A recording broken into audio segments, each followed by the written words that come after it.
everyone for this webinar 2, which is on sustainability of batteries in e-micromobility.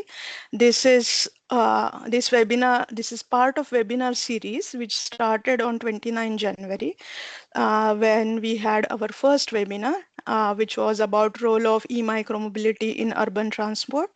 And today we have the second webinar, which is sustainability of batteries in e-micromobility. This is part of a British Council funded project, and we have the project title is Sustainable Micromobility Futures, Transnational Research and Capacity Building in Resource Efficient Battery Solutions for Urban Transport Electrification. And we have a project team where I am based in WMG Warwick Manufacturing Group, University of Warwick. We have Mayur, who is here with us today. He is from Indian Institute of Technology, Kharagpur. Then we have Agnivesh, who is from Indian Institute of Technology, BHU Varanasi. And we have Rutuj, who is Simlionics Private Limited founder. So we have these 4 organizations and 40 members involved in this project. The basic aim of this project is to enhance collaborative partnerships between UK and Indian institutions to develop sustainable e-micromobility solutions for urban transportation challenges in both countries.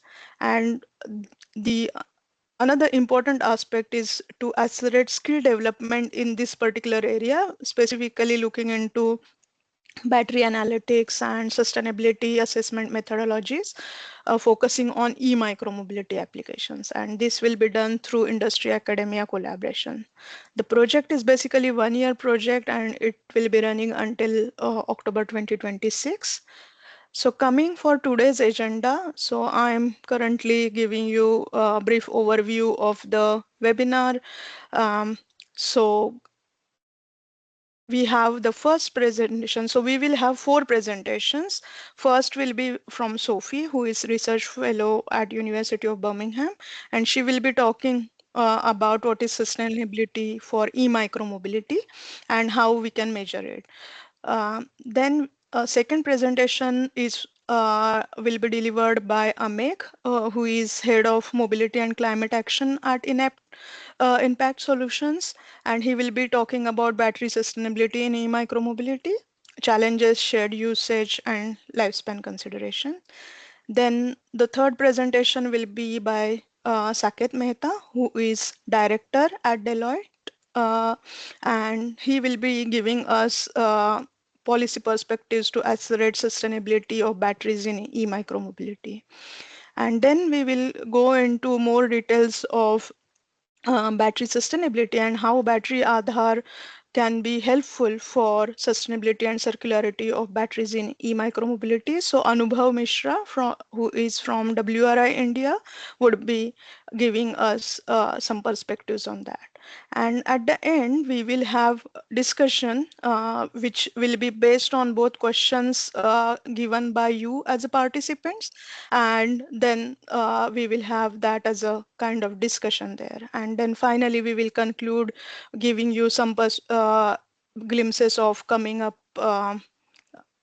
activities of this project. So as I said, we have 4 eminent speakers with us. Sophie, who is from University of Birmingham. Then we have Amek, who is from Impact Solutions.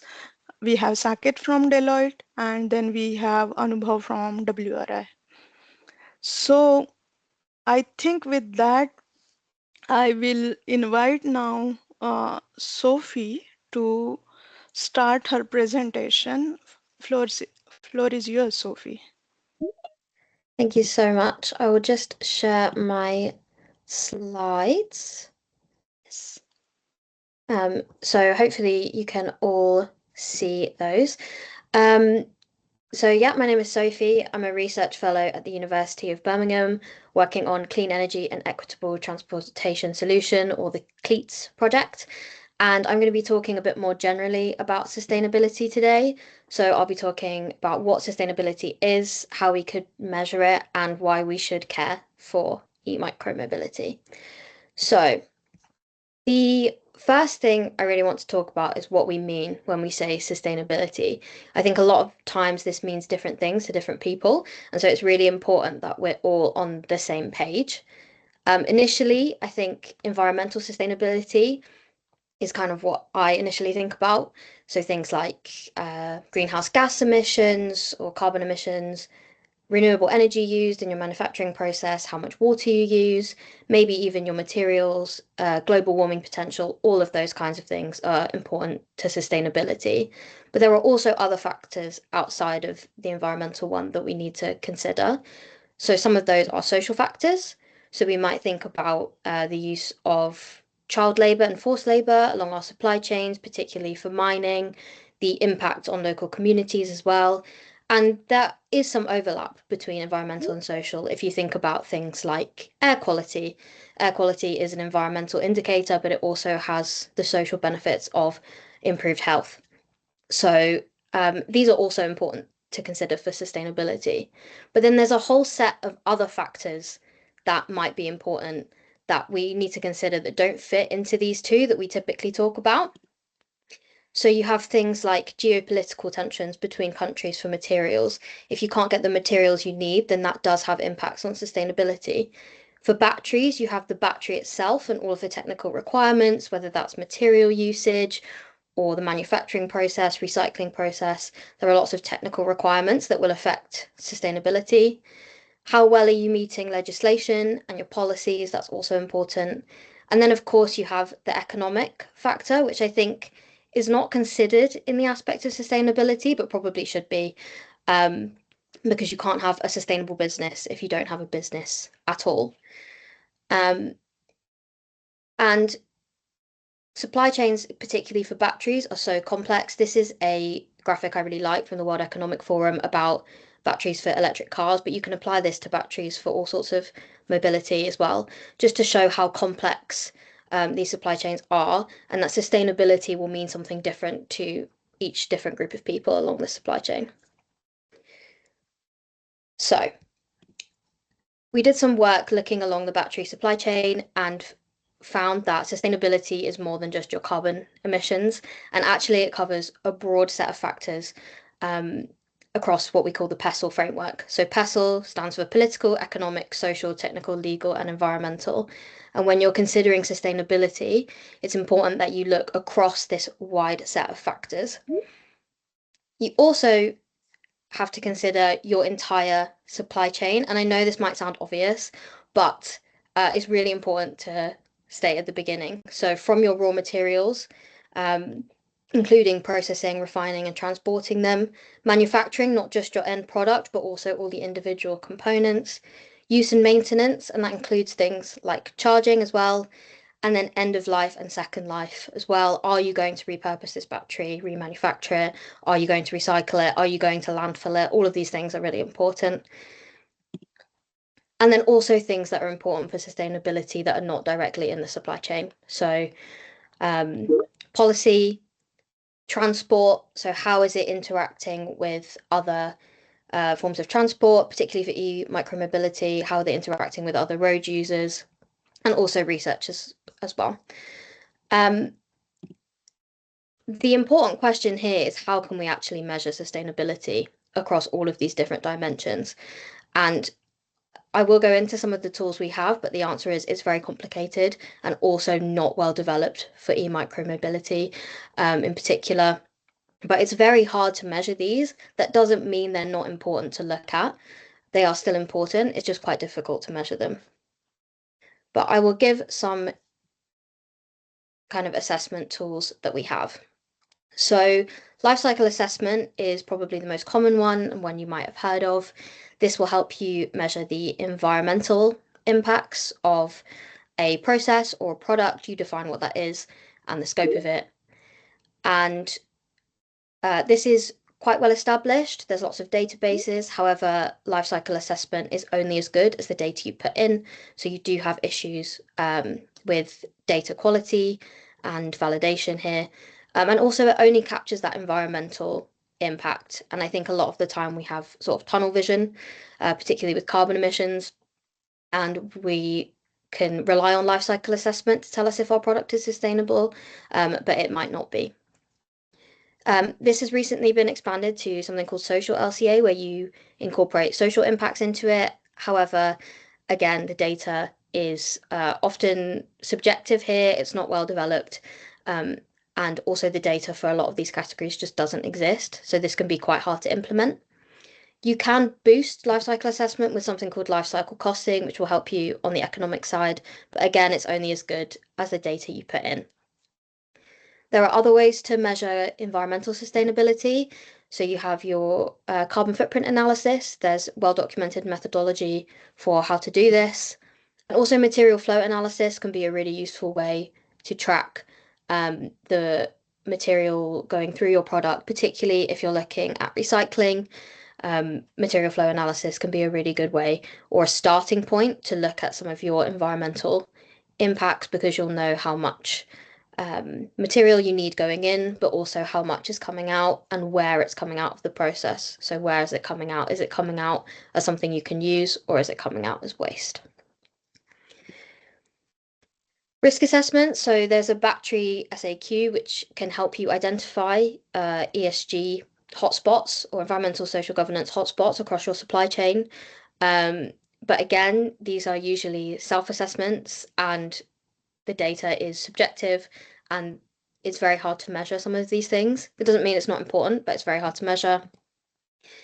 And you can also bolster any of your assessments with techno-economic assessment, where you look at the technical requirements for your product. So you might look at energy use, material requirements, water use in your, if you're manufacturing a battery, but you also look at the economics, your CapEx, your OpEx, and you put a lot of data into this. Again, it's only as good as the data you put in, but this can be a really good way to measure sustainability. And then specifically for batteries, you also have battery passports. These are mandated in the EU. There's also global alliances to kind of roll this out more globally. But the important thing here is that they're not well developed for e-micromobility at all. And so it's very hard to measure. As a final thing, just why should we care? E-micromobility has is a big opportunity for us to kind of improve sustainability of transport, particularly road transport, by decreasing emissions, and that can have impact on a positive impact on health. But there are lots of barriers to this that we need to consider. The economic barrier, things like infrastructure rollouts for e-micromobility is really important. And also, I think the interaction between e-micromobility and other road users, whether that's pedestrians, cyclists, or vehicle owners, is really important. But also you have a consumer angle, which is why I think it's important to consider that social aspect. Adoption rates and consumer behavior will be hugely influential on how sustainable e-micromobility is. And this will vary again depending on the context that e-micromobility is situated in. So to conclude, it's important when we look at sustainability, we're talking about more than just the environmental side. I think that's the key takeaway. Measuring sustainability is still very complex and data is limited, particularly for e-micromobility, but that doesn't mean it's any less important. It just means it's slightly difficult for us to do. But the more that we start to do this and the more data we collect, the easier it becomes. So that is all from me. I will hand back to Amrita. Thank you very much, Sophie. It is really good to get that introduction of different types of sustainability measurement methods. And we will come back during the discussion to answer the questions which our participants may have. So thank you very much for that. Now I invite Amek for his presentation. Amek, can you please share your screen? Thank you, Amrita. First of all, thank you, Amrita and Mayu, for having me for this webinar. I'll just take a few seconds to share my screen. Allow me a minute, maybe. Yeah. Let me know, Amrita, if the screen is visible. Yeah, it's visible. Perfect. Perfect. Yeah. So yeah, like today, I'll be focusing on battery sustainability in e-micromobility. Also focusing on what are the challenges, what are the shared usages, and also some of the lifespan considerations when it comes to battery sustainability and uh, and the overall usage of battery as a technology itself. So before probably I jump into the topic, what I want to give as a background is the Indian e-micro mobility ecosystem itself. Although not officially, this is the categorization of the two-wheeler or the motorcycle segment in India, but largely the shared electric scooters or bikes, for that matter, entered the Indian market to address the last mile travel, delivery, and quick commerce as well. And then e-bikes itself were a solution to cut down on pollution as well, and formally provide that much needed last mile connectivity to the public transport system. So as per our technical usage, two-wheeler segment are classified into four categories. One is e-motorcycle, e-scooter, e-moped, and then e-bikes.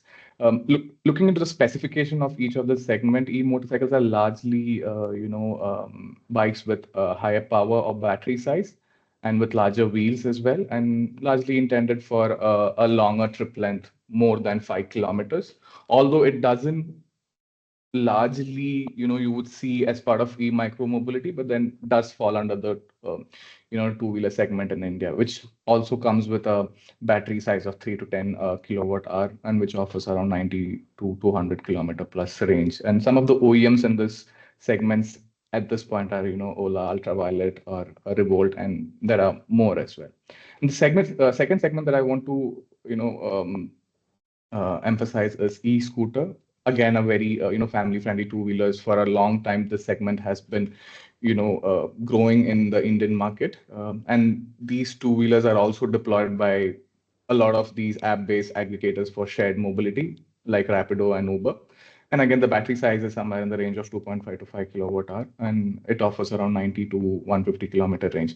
And you would have also seen Zip electric scooters, also which play a key role in quick commerce and delivery services. So their fleet also fall under this category. And then very recently, e-moped is another segment which has been introduced. Although moped has always been in our market, like TVS XL, TVS 50, Luna, and Luna has been revived, and then in the electric two-wheeler form has been introduced in the Indian market, which is more of a lightweight segment, which has lower vehicle speed and for essentially for shorter trips.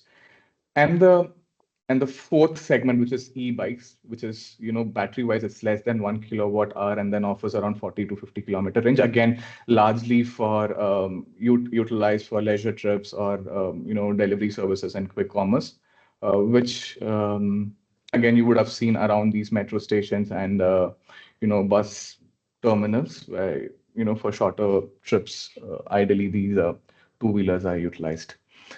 Um, India predominantly has been a two-wheeler dominant country rather, and most of the cities, if you have seen, you would easily find somewhere around more than 30 to 50% of this modal share, which is two-wheelers. And for example, like cities like Pune, Vijayawada, and all have dominantly been cycling cities, which have over the time has evolved as a two-wheeler oriented cities as well. And one essential part of electric micro mobility is there's a lot of opportunity to tap into the segment of conventional two-wheeler usage, because these e-bikes, or for that matter e-scooters, are highly efficient, and then also cost-wise they are much lower, and ownership and usability is also much easier than the other conventional two-wheelers that are available. And when compared to the conventional two-wheelers, the electric two-wheelers are also like economical. You can easily afford one under 50,000, Indian rupees, which is around 550 USD as well. Under the Indian scenario, micromobility vehicles can act as a preferred mode, because we have seen how the city triplets have been, largely around these transit system, and last mile connectivity has always been a challenge. And the last 5 years, we have seen how the last mile connectivity has, evolved and transformed, and a lot of, shared mobility and service providers have come into this segment and then have, tried to, address this gap. Regarding the policy landscape about the batteries and recycling for EVs in India itself, we have seen it has been largely supported and promoted by extended producer responsibility norms, which is largely looking into the implementation of battery waste management rules 2022, which also plays a very significant role in battery recycling in India. Some of the key provisions under this norms and policy is how the manufacturers are made responsible for collecting and ensuring significant percentage of end of life batteries are returned for recycling or for second life, and of course recovering and recycling and extracting critical minerals and metals like lithium, cobalt, and nickel. And recently, a digital tracking system was also introduced, which is Battery Aadhaar, largely helps in monitoring the movement and usage of batteries to ensure compliance. And as part of this policy, there is also compliance, which is monitored by the central government, the government of India, and manufacturers and OEMs are penalized if they don't comply as part of this policy. I'm also quickly going to touch upon some of the case studies that we have seen looking at the overall sustainability and efficiency of e-Micromobility in our Indian transport system. One of the case studies, to begin with, I have is Yulu and Sun Mobility, where both the service providers came together and they addressed the much needed shared micromobility in metropolitan cities, where they came up with these lightweight two-wheelers and battery swappable two-wheelers, and Sun Mobility was providing these battery swapping stations, largely looking into the challenges where these two-wheelers were operating at a bigger scale, and then they wouldn't have the time to sort of charge their batteries because they would lose their operations and revenue. So that was one of the key challenges why battery swapping was largely introduced in our country. And because of these large scale operations, the battery also used to undergo a lot of wear and tear, because of which a lot of heat related issues were also seen on ground. And mixed charging was another major challenge which was seen on ground. So to tackle these challenges, centralized swapping stations were introduced by Sun Mobility, which largely control the charging environments and also looked into the basic battery health tracking of these batteries, which were utilized for battery swapping. And some of the insights that we had from this case study was battery swapping improves vehicle operation. Of course, you don't have to wait for your two-wheeler to get charged, and largely it also depends on how these batteries are managed and used, because these batteries undergo frequent charging, which can also cause wear and tear of the batteries. And if the health of these cells are not tracked, of course, the battery efficiency also deteriorates with time. One other project which I was also part of while I was working for GIZ in the past was this RE to EV Second Life battery charging hub, which we worked with Ministry of Heavy Industries and the Bangalore Electricity Supply Company. And Noonam was a startup which provided used EV batteries for deploying battery energy storage systems.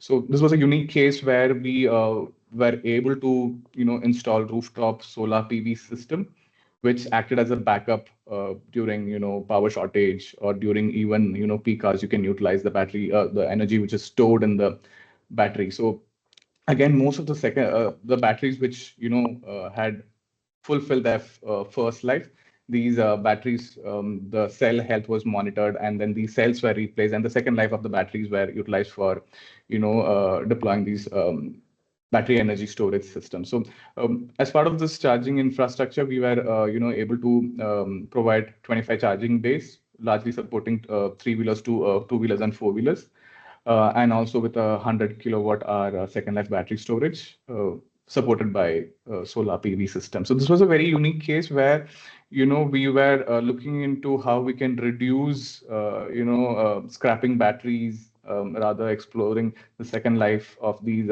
batteries, and also provide clean and affordable decentralized charging options for users, and giving EV batteries a valuable second life.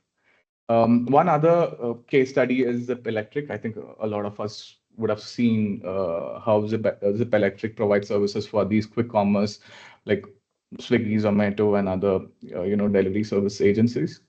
So they procured these electric two-wheelers, which were largely with a battery size of 2 to 2.3 kilowatt hour, used for food and e-commerce delivery. They largely focused on how scheduling of the fleet and battery and locating battery swapping stations help them in improving their operations and efficiency.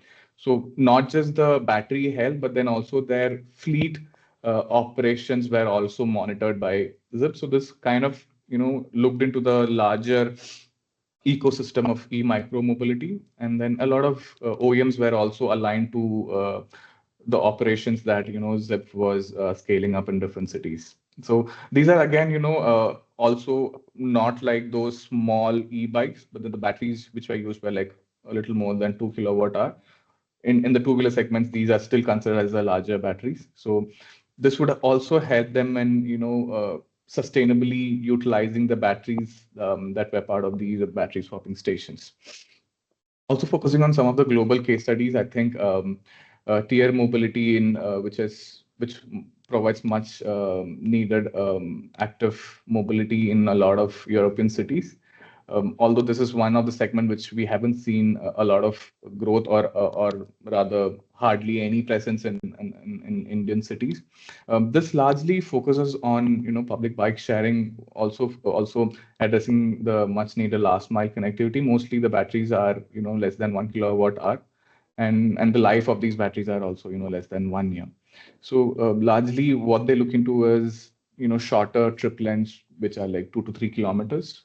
But essentially they look into the data analytics and modular design, which dramatically improves the sustainability and cut downs on the emissions as well. This is my last case study, which is on the EU regulations on recycling and end of life cycle, where they have mandated manufacturers and OEMs to recycle lithium, cobalt, and nickel. And with time, I think most of the European manufacturers, they have been able to recover around 90% of these essential metals. Although these processes are highly cost intensive, but then as what I believe is as the technology evolves, the recovery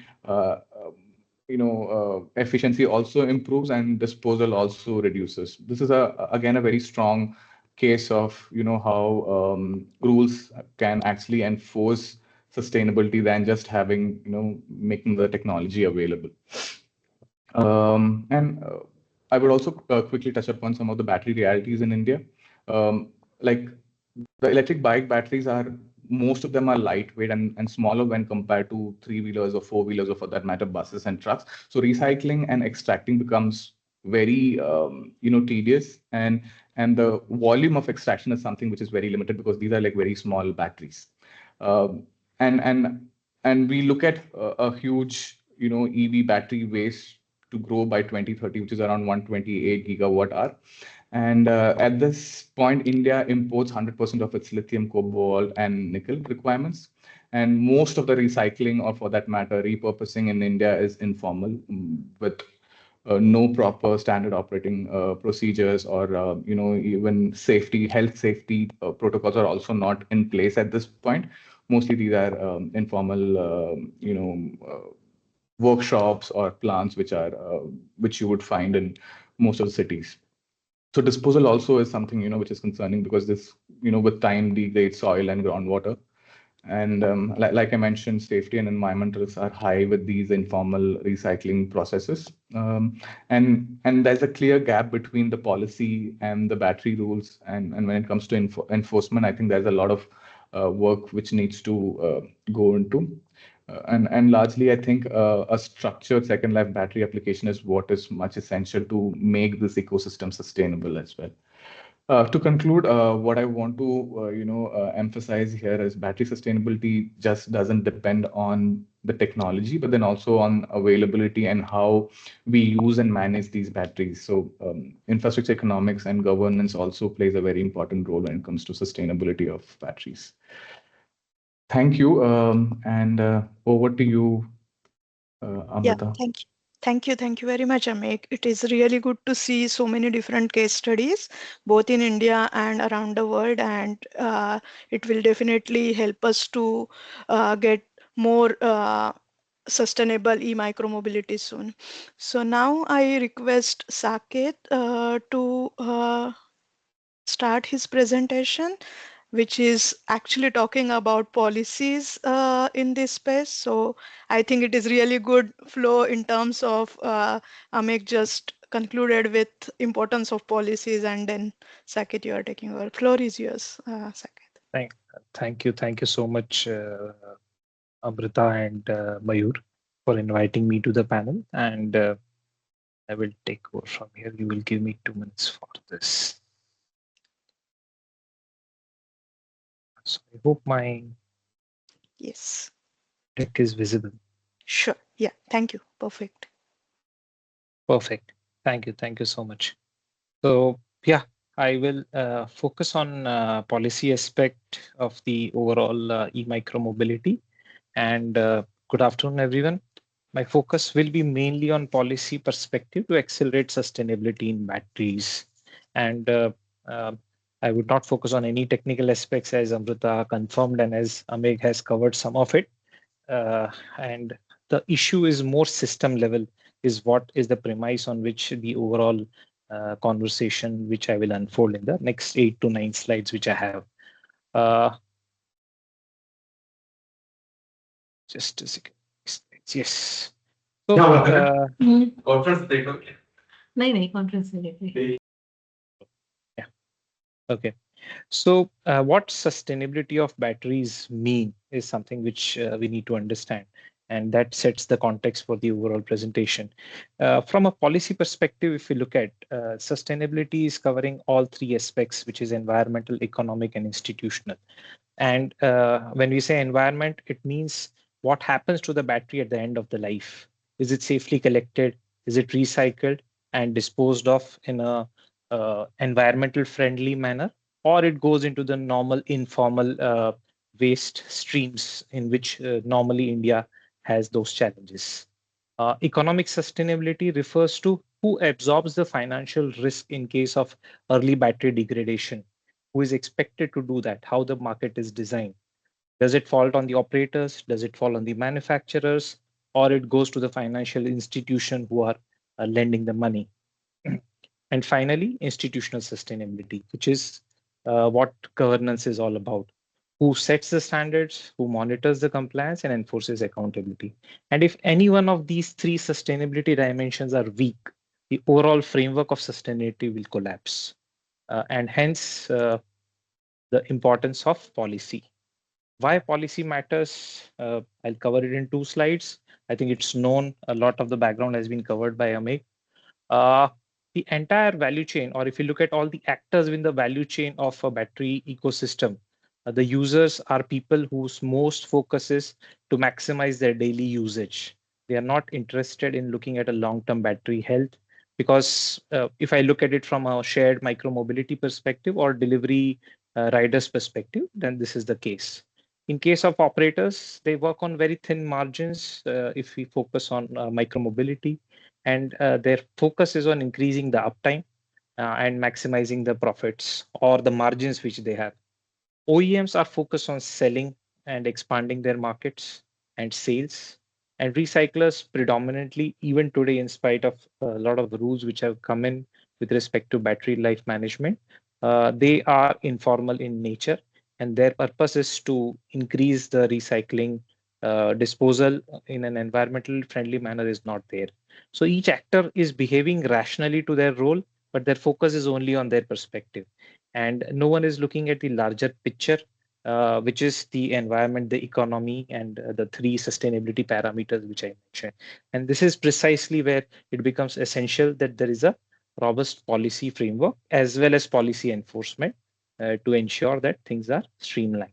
Now, becomes very, very crucial when we talk of micromobility. And if we compare some of these micromobility form factors, which was covered by Ameg, which I have categorized right now generically under e-scooter with electric car, then what is striking is the battery sizes. Typically, battery sizes for e-scooters are small, tiny, around 1.5 kW H, and for cars, it ranges somewhere around 40 to 100 kWh. When you look at these, the lifespan also is different in terms of the kilometers you can run with such batteries. For e-scooters, it's around 13 to 30,000 kilometers, whereas in case of the cars, it is much higher. It runs into up to 1.5 lakh kilometers. So when you have such high penetration of e-scooters in a system of Indian road mobility, uh, these batteries are in millions running on the roads as compared to the cars or as compared to larger form factors. So it becomes all the more crucial uh, when such small life batteries, multiple in number, are running on the roads. Managing them becomes more difficult and managing them becomes more crucial. And hence, policy is important. Policy levers are important. Uh, what is required from a policy lever perspective? I will hinge it upon four key policy levers. And while India has done some of it, which I'll cover in the subsequent slide. First of the policy lever, which comes from whatever work already has been done in India or it is internationally being experienced, is on data and transparency. You cannot control things which you cannot monitor. So to monitor, you need data. And micromobility batteries in India have a major challenge in terms of standard identity, consistent reporting, and life cycle tracking. And if we don't have data which is being generated through them and which is being monitored in a standardized, interoperable manner, it becomes very difficult to track their performance, to focus on their sustainability in terms of the three parameters and dimensions which I mentioned, and it leads to a collapse in the system. Hence, data infrastructure is very, very essential. The second is market design. And market design, while it is designed by market forces, a lot is dependent on the policy framework which enables it. Battery risk typically, if it doesn't lie with the actor who is able to handle it, it's going to create an issue. And today, if we look at the way the market operates, it lies with the fleet operators. They bear the entire cost of battery replacements, downtime, and warranty disputes. OEMs are evolving, OEMs are providing better services, but this is an area which has a challenge. And hence, it is important that new models of battery, particularly battery swapping or battery as a service, are successfully operating and supported through a policy framework. Uh, Third is safety and quality regulation. It's very, very important. Micromobility batteries are small, they are charged indoor, and they are frequently exposed to abuse. Dirt, dust, and the parking which they are placed in are having various challenges in the Indian ecosystem. Fire risks are high. The way it is handled, there are high chances of having fire incidents. So it's not like a mobile being charged on phone chargers, but it's more like a LPG cylinder, which has to be taken care of. And for that, it is important that inspection, certification, and safety norms are enforced and taken care of. Otherwise, it becomes a challenge. And fourth, and the most crucial one, is a circular economy framework. While most of the batteries in India today are still dismantled informally, because of which tracking, certification, second life use, and weak financial incentives are creating these kind of challenges. EPR frameworks are essential to make this a success. India has that, but enforcement is a challenge which needs to be taken care of. Once these 4 policy levers are well balanced, then everything else from financial models and the analytics platform can help to run the show in a more comprehensive manner. In the next slide, I would like to cover about the EPR battery waste management rules. As early as 2022, India had established its EPR battery waste management rules, and over a period they have amended, and last in February 2025 the amendment had been brought in. This is something which can be called as a flagship policy from point of view of battery waste management. This covers all the type of batteries, including the electric vehicle battery, and it has targets with respect to collection as well as targets with respect to recycling content. Initial target for the under the policy had been for 70% in 2024-25, and it goes up to 90% by 2026 and beyond. With respect to recycling, it starts around 5% by 2027-28, and it goes up to 20% by 2030-31. Some of it is ambitious, and considering the current enforcement, there are challenges, but it is good framework to be in place to ensure that the subsequent steps help in achieving. And in order to do that, digital portal has already been created for EPR. It is live and operational, and all the actors in the value chain, be it the producers and the importers who bring in the battery into the system, can register on the portal. It connects them to authorized resellers who recover the material and give it the feedback back into the manufacturing system for materials which can be reused. It's a closed loop which is enabled through this platform, and certificate trading can also happen based on this platform. Our enforcement, as I mentioned earlier, is weak, is uneven, and informal recycling still dominates.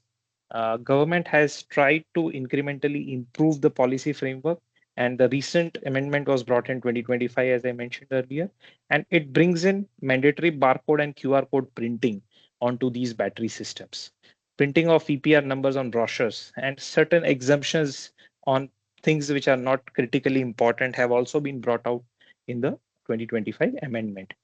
Once these are enforced on full throttle, the desired outcomes can be achieved in a phased-wise manner. And not only limiting to the EPR battery waste management rules, Government of India through Niti Aayog had also around 2022 brought out a battery swapping policy. Fortunately, unfortunately, it is still in a draft stage. And as Amik mentioned, some of the examples of battery swapping which are being experimented in micromobility are taking place.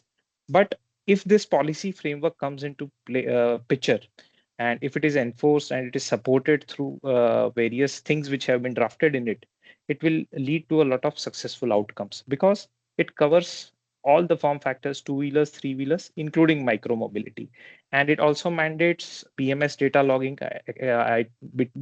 logging, unique identification for traceability and interoperability standards.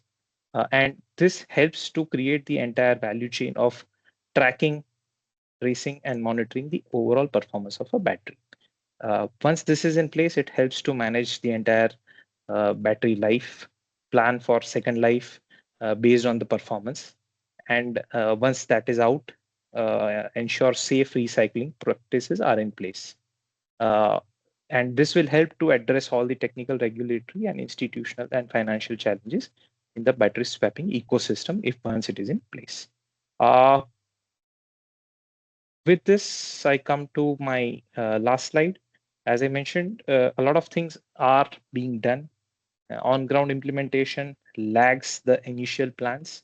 But if we look at specifically micromobility, there are a few things which I would like to lay out before I close the presentation. First is we need a dedicated electric mobility category, micromobility battery category to be identified, and not just treat it as a small EV battery. Because a lot of this are in the market on the road, and they needs to be separately identified and with an identification, and it has to be traced based on that and then monitored based on that. The approach of incentivizing electric vehicles, or particularly the maximum adoption in electric two-wheelers, have been purely because of the policy framework. And the focus has been on kilowatt hour capacity and the vehicle numbers uh, with the government allocation. It is important that lifetime becomes a policy metric to ensure that incentives are given to track the overall lifetime of a battery and the vehicle. And last is third is digital traceability. While the contours have been in place, it is important that it is enforced. And as Sophie mentioned in the beginning, if LCA and MFA can be brought into real-time accountability, the data can feed into policy and policy can feed into data. So it will create a successful ecosystem. And last, the collection models will be different for micromobility, and it will be having a better advantage because largely it is driven by fleets. And if a system is in place specifically for micromobility, it can be handled much more better. With this, I come to the last final concluding words. Battery sustainability is not an engineering problem. It's more of a governance problem. And the governance is ultimately a policy choice which we need to take. With this, I conclude. Thank you. Over to you, Amrita.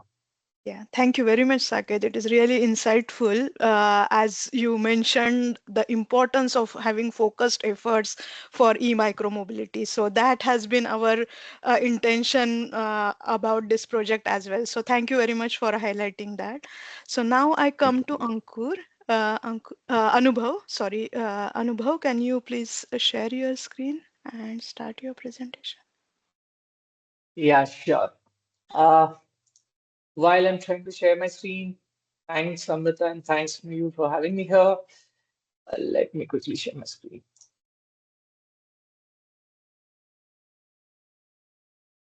Yeah, I hope my screen is visible. Yeah. So, good afternoon, everybody. While a lot of it has already been covered by Aming and Saket, so anyway, so let me sort of also help structure what already has been spoken. And let me structure all of this into three critical components, right? First, what is the problem that we're trying to solve? Second, what is the solution that's being proposed? And third would be why that solution is being proposed, right?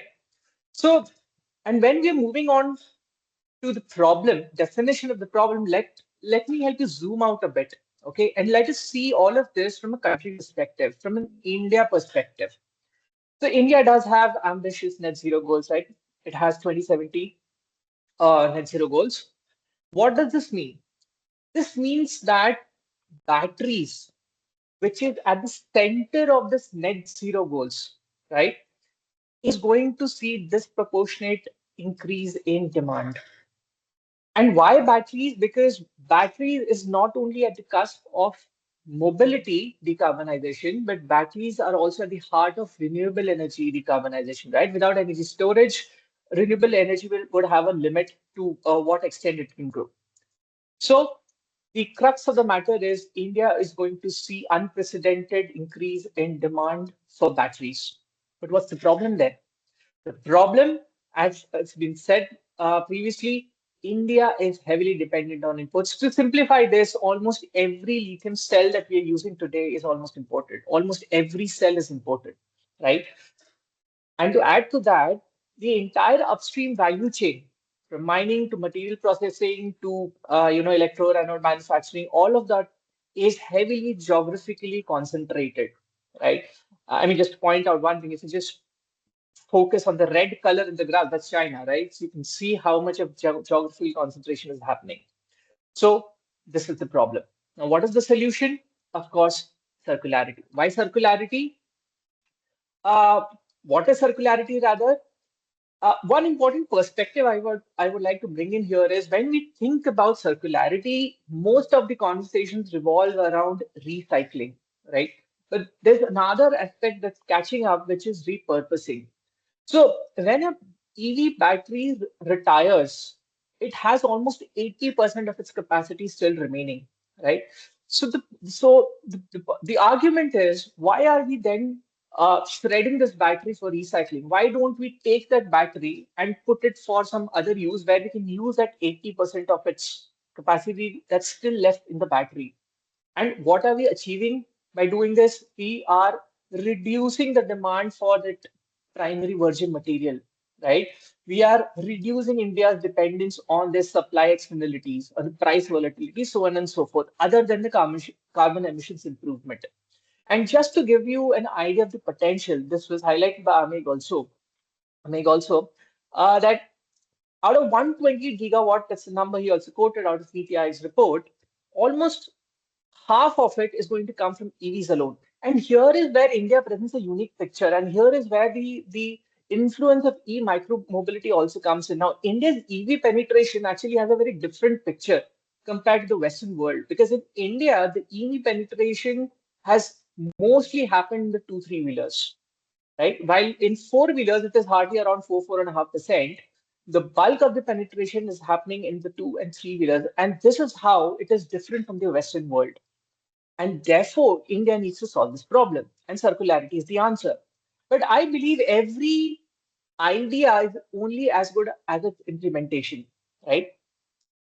Especially when it comes to micromobility, what are the challenges around circularity? As a concept, it's fine, but then what are the challenges? And these have already been highlighted by the speakers before, right? First is reverse logistics. That means if a battery is already out there into use, how do you ensure that battery comes back into the formal system? We saw this story unfolding in lead acid batteries, right?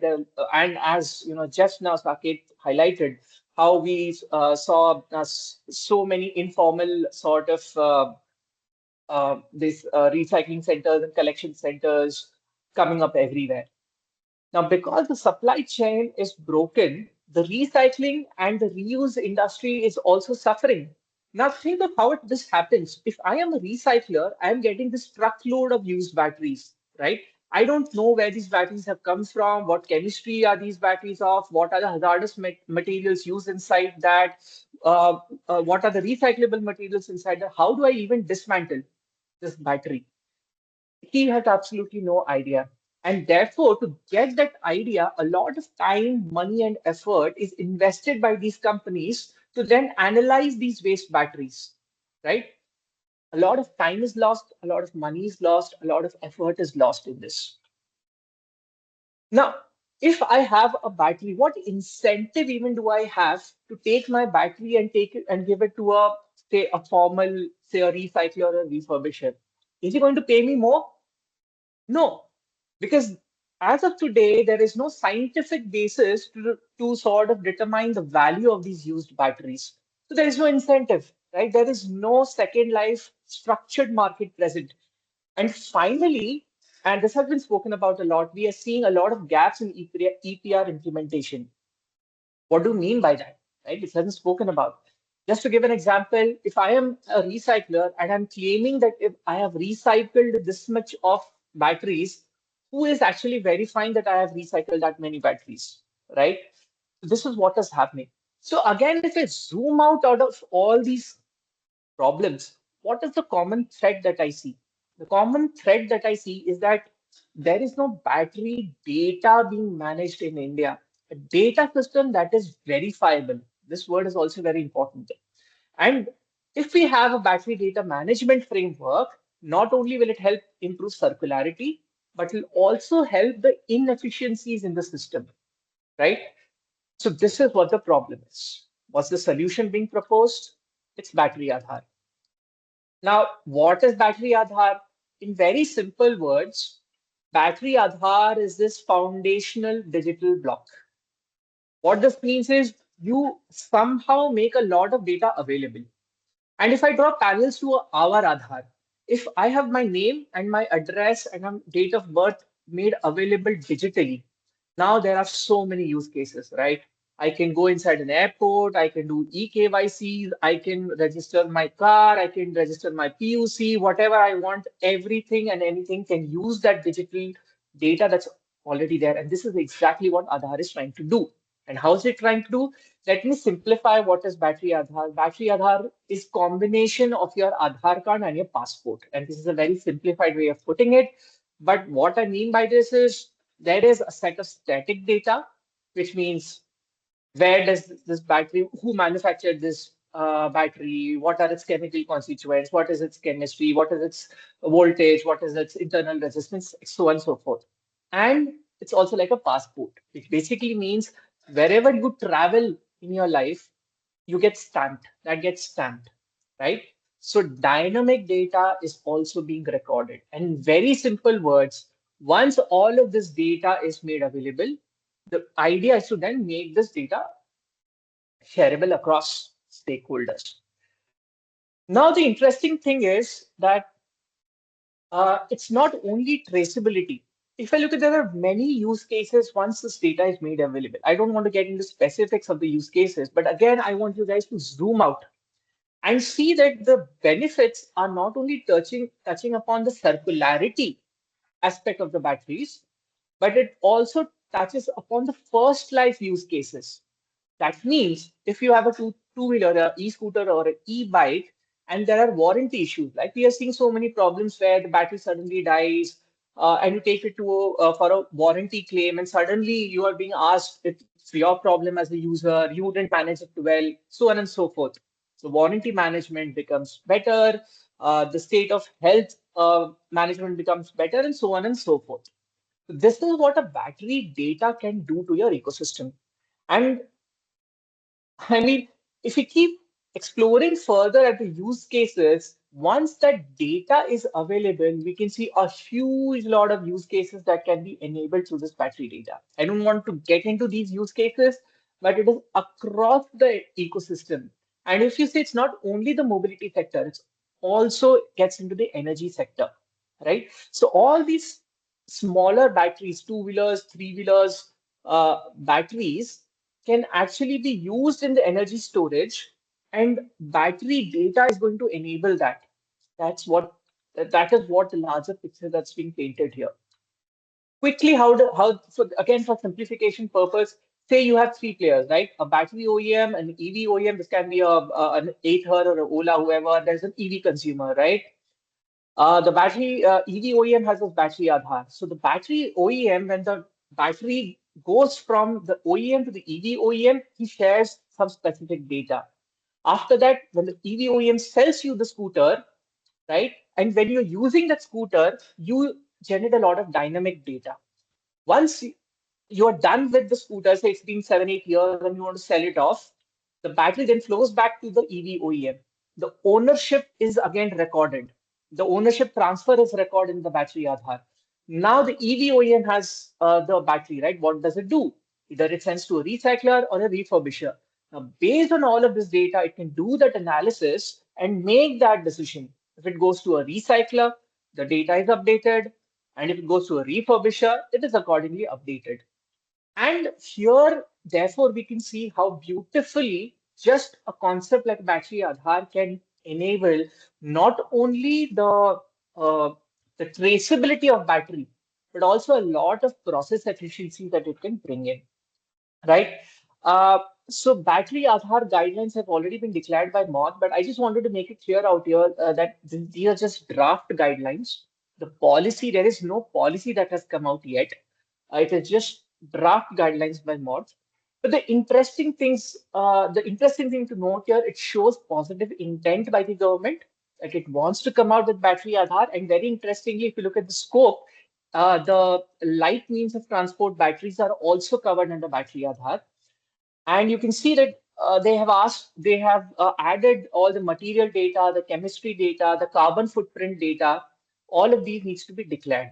This is very similar to battery passport, the EU's battery passport as well, right? Yeah, that's what I wanted to talk about battery Aadhaar. And I just wanted to quickly share that we are still in the process of defining how battery Aadhaar should look like, right? And this is just the draft guidelines that has come. So WR India is also working with a lot of industry stakeholders, about 30 to 40 industry stakeholders.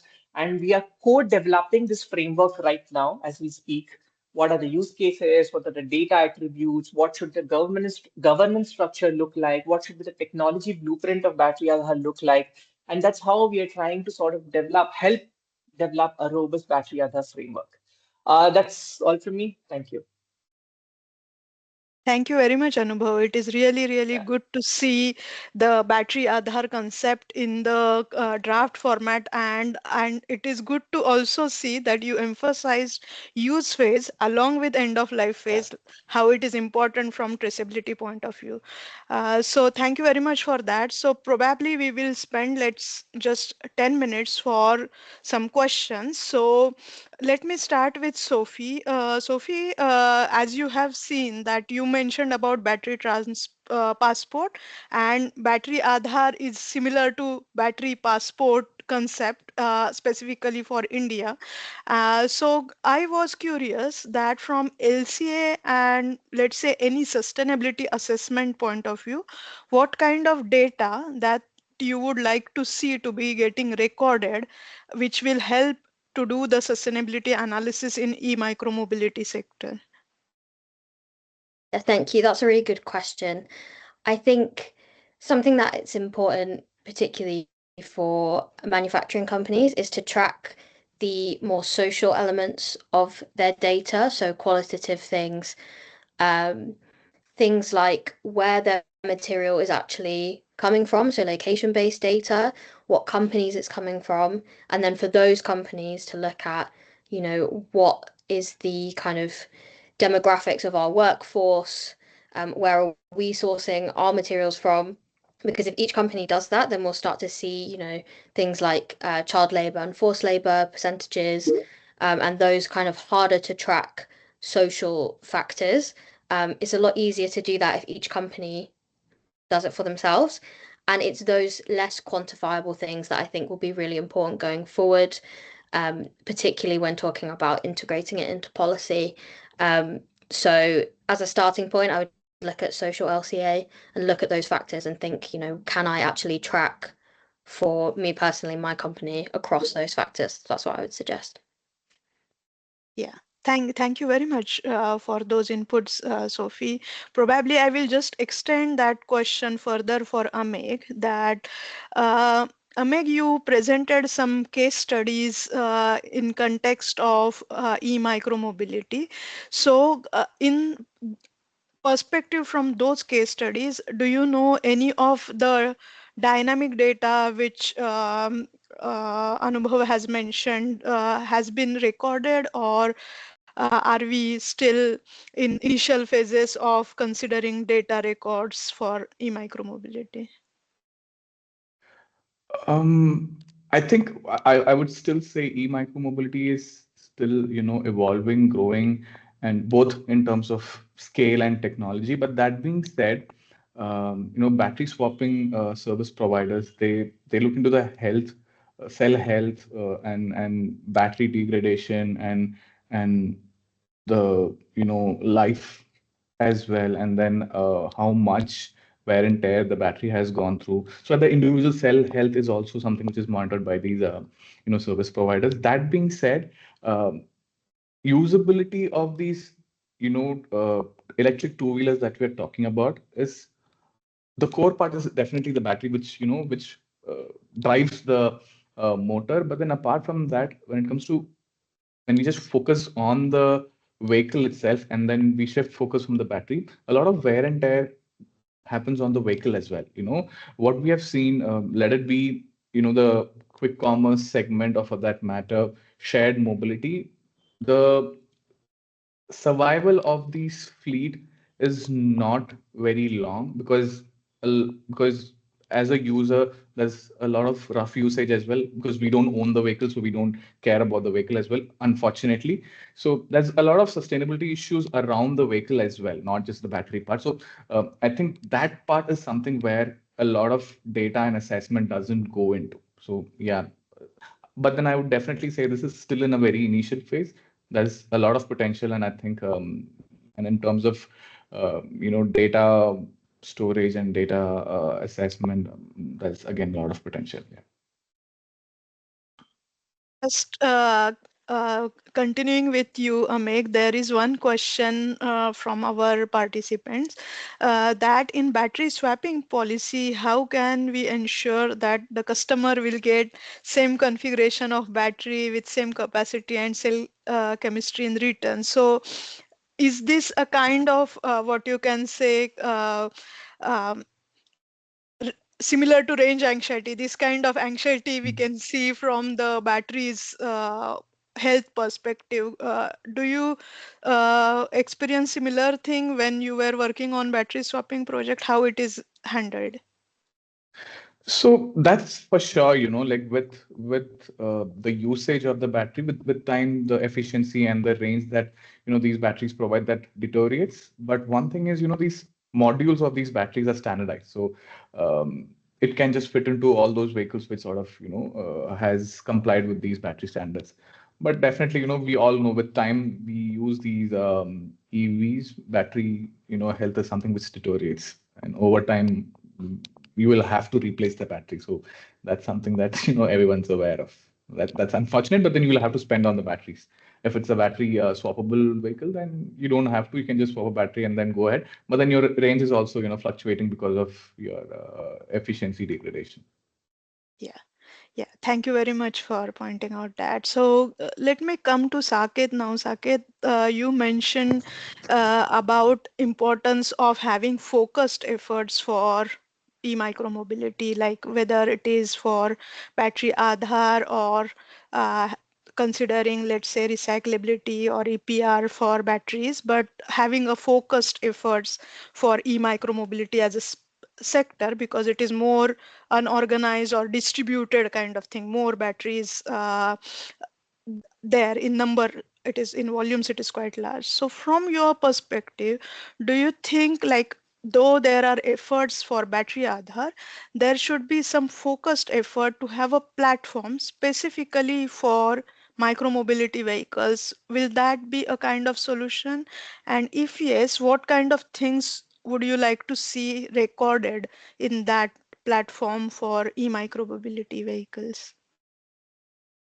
So, from my understanding, as I said, if we increase traceability and if we increase standardization from manufacturing of batteries to the way as the current EPR guidelines are mandating QR codes and barcodes to ensure that there is a tracking mechanism to the batteries which are created, it is something which is good enough. And if battery Aadhaar or battery passport kind of a mechanism which Morth is trying to come up with, if it is in place and if micromobility is covered in that, the traceability of the battery, the recycling, the repurposing will be something which will be taken care of.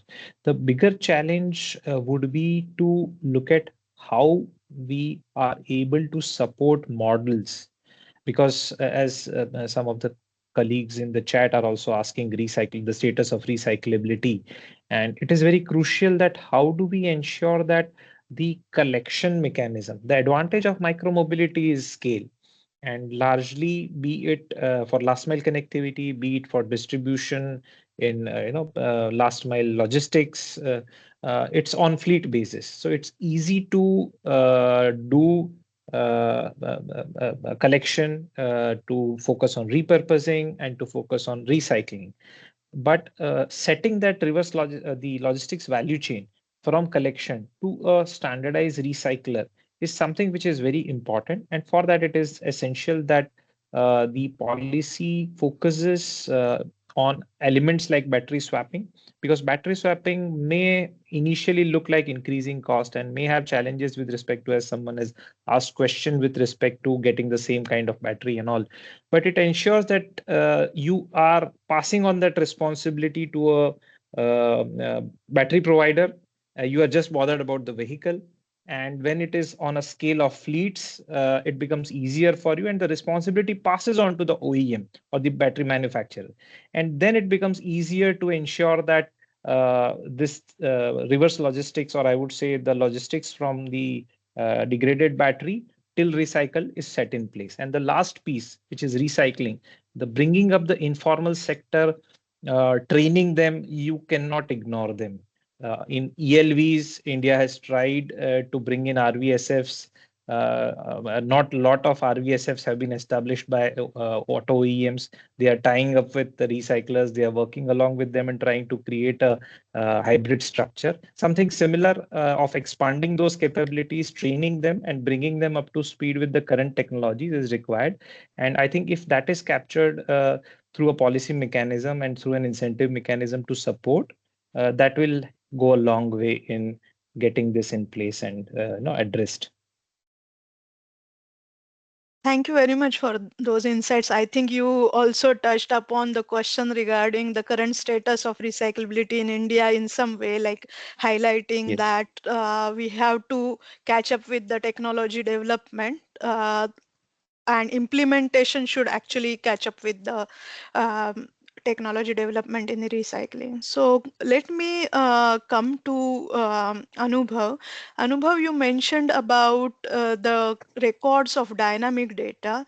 So um, how easy or difficult it is to have that kind of records of dynamic data, and would, again I will ask similar question, like would some kind of platform specifically for micromobility sector would be useful to record that kind of dynamic data?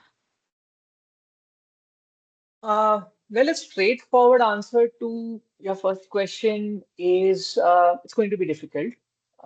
Recording dynamic data is going to be difficult because there are a host of challenges when it comes to recording dynamic data. Uh, the fundamental sort of point being there are no standards around it, right? And there are no standards around it globally. Even though we have said and we saw that the European battery passport being sort of, it's already been a couple of years since the regulation has come out, but a standardized way of recording this data is sort of yet to come out. So the telematics, the dash mode data, or I mean, I'm talking about larger EVs now. I mean, for smaller vehicles, it's going to be even more difficult. Even that kind of every EV OEM has its own set of algorithms, right? So the way it structures the data, the way it calculates the data, every OEM will have its own style of recording data, and the same goes for e-Micromobility as well. So while, but on top of that, it's not that the data is not captured. The EV OEMs do have all of this data, right? So the BMS has the data, and the EV OEMs now, EVs are connected cars, right? So the EV, and that's why suddenly, when my battery suddenly behaves in a strange way, on my, say, smart app, I suddenly get a notification from if I have that EV OEM's app, right? So I get a notification. So everything is connected. So the EV OEMs are collecting the data. But when you're talking about larger structured way of collecting the data, then challenges like standards, interoperability, uniform way of recording data, those kind of challenges do come in. Regarding the second answer, a separate platform for micromobility, I would say, in my opinion, uh, I would not want to see a parallel system being developed again, because as it is developing, one system becomes very difficult, right? So instead of that, if we have categorization under a larger policy, wherein we can differentiate as per requirements of, that can be in terms of what is already there, like LMP, or in terms of the capacity of the batteries, whatever categorization can be done, and then the sort of the mandates can be laid down. So that the governance becomes easier. The moment you have different parallel systems coming up, we have seen that kind of sort of governance failing a lot in other cases. So yeah, I would rather suggest, in my opinion, it's good to have categorization within a larger policy than having multiple systems. Sure, sure. Yes, I understand, because we don't want it to be siloed and then not Yeah. transferring information from one platform to another platform. So rather it should be Yeah. integrated. So I agree And with you. Yeah. just one point on this also, because see, batteries when we're talking about a sustainability perspective and circularity perspective, it's not only related to transport, right? Uh, it also comes to second life usage. Batteries are also being used in energy storage. So there is, and a lot of ministries are involved. MORTH is involved. So Ministry of Power is developing the India energy stack. There is MNRE, which is looking at the energy sector. There is MHI, which looks at the PLI scheme. So think of how complex the system is. So developing again panel systems inside that becomes even more challenging. Yeah, yes, that is definitely important that we have different agencies involved in it, and it is better to have integrated efforts. So just a last question, maybe Saket or Anubhav, either of you or both of you can answer that.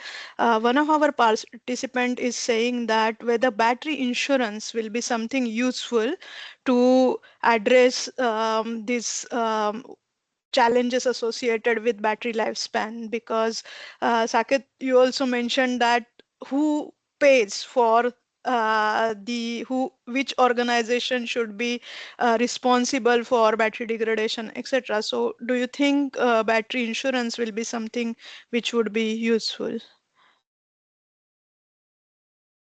Okay, so I'll first take the answer, then Saket, you can join in. I'll just be brief in my answer. Uh, well, I think it's a very that's a very valid point that's been pointed out. And in our efforts on battery Aadhaar, and when we're talking to sort of all industry stakeholders, we have, and this is inputs from across stakeholders, we have identified battery insurance as one of the most critical sectors for sustainability of this entire battery ecosystem. And but again, from a battery insurance perspective, every insurer would need a lot of data, right? So if they're underwriting the risk, they need to know what are the risks, what is the user behavior, how is the battery degrading, where the battery is being used, are there any deep discharges that the user is resorting to, so on and so forth. So battery insurance definitely will play a huge role, and but for that, a data ecosystem needs to develop. Whether to battery Aadhaar, that's a separate point, but a data ecosystem needs to evolve even for that. I'm not sure if the question is right, because battery pack costs are not increasing, they're decreasing. So on that point, I beg to differ. Okay, it is increasing. But yeah, from point of view of what I fully agree with Anubhav, insurance is a sector which is very important to support, because battery life cycles are not in control, and you need to cover, because it's 40 to 50% of your cost right now. The challenge is the costs are exorbitant sometimes, and it's unpredictable because you don't have data. And the more you speak with stakeholders in any of your project or initiatives, what you realize is when there is uncertainty, the risk is considered to be high and the risk premium is higher. So the more data availability, the more visibility on the patterns gives you more control, and it helps to cover with a manageable insurance cost.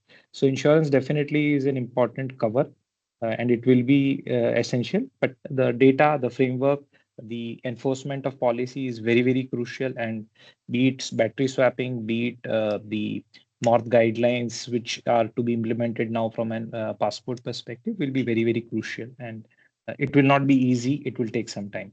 But I am very confident the way we have been able to do the UPI in India and the way we have shown the world a path. I think if we take it in our hand, we can do that. Yes. Meg, you have something to say there? Yeah, maybe a very quick point here. The battery is anyways covered as part of the vehicle. Damage from accidents, fire, theft, flood is anyways included. However, degradation is something which is not covered as part of the insurance. Gradually capacity loss is definitely excluded. But, as a component of the vehicle, it's part of the insurance. Yeah.